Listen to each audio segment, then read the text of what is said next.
Okay guys, today we are changing an output seal. It's a thing that spins the chain. Thanks for the intro, Georgia. So she's right. Today we are changing the output shaft seal. You can see it is leaking. I'm pretty sure that's where this oil is coming from. So it shouldn't be too hard. Let's get started. I have done this in the past, and I'm pretty sure I did not drain the oil. So first step, we're going to remove the sprocket cover. So first step, you'll see there's this crush washer. You need to straighten that out so you can actually spin this.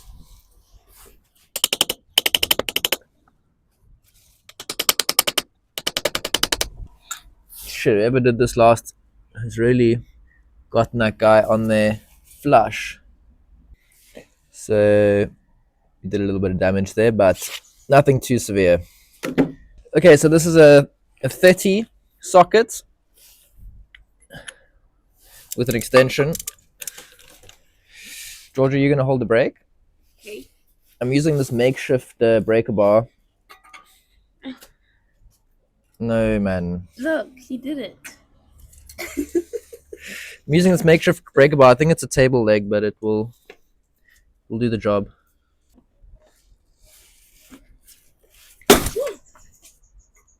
Okay. What happened? That's it. We got it. It was a bit of effort from me and Georgia. You can jump off now.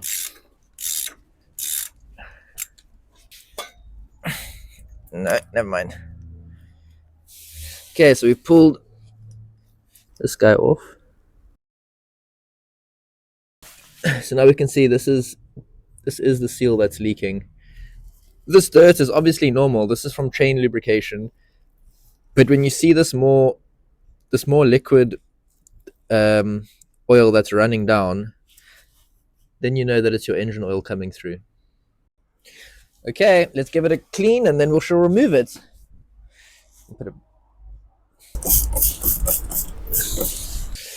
Okay, so that's looking much better. I actually think this is an original seal. It has this metal layer on it, and this bike's only got 47,000 kilometers, so it's possible.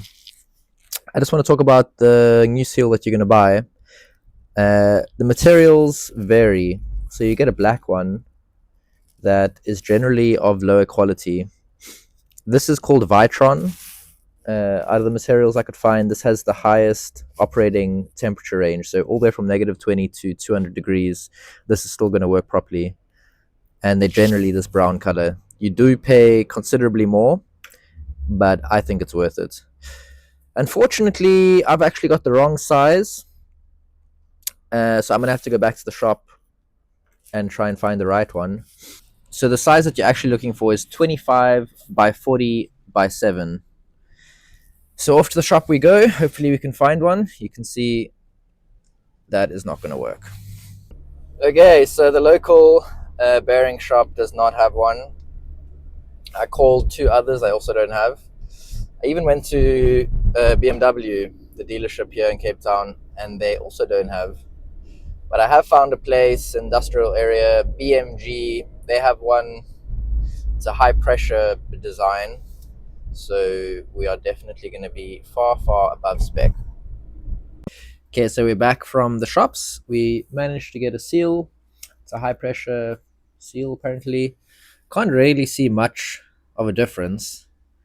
Maybe the groove on the inside lip is a bit deeper. Anyway, it is 25 by 40 by 7. What we're going to do now is remove this old one. I'm going to drill 2 little holes.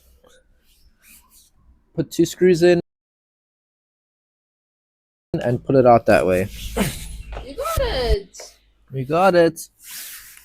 You'll see there is a little bit of space between the actual seal and the bearing behind it, so you don't need to worry about hitting the bearing too much. Okay, so what I'm doing, I'm using a little bit of silicone paste. You could use engine oil. You could use silicone spray. And if I remember correctly, the last time I did this, it wasn't too easy. So we'll see how this goes.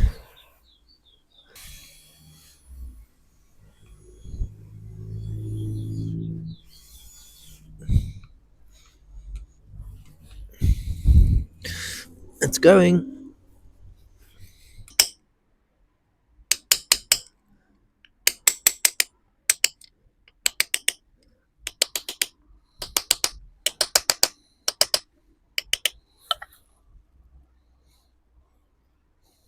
So you're going to put your front sprocket back on.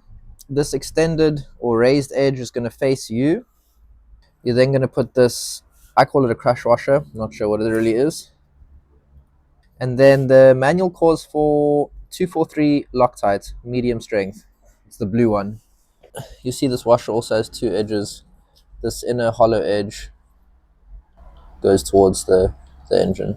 And then the manual dictates 100 Newton meters. It's old school. It's from the UK, Williams Auto Torque. I can't really find much about it online. But yes, I'm very happy with it.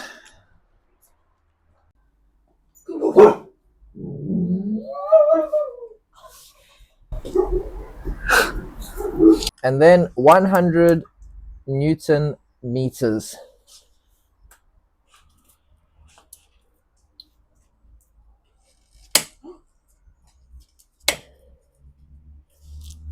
Voila, put your cover back on, and then you have a new seal.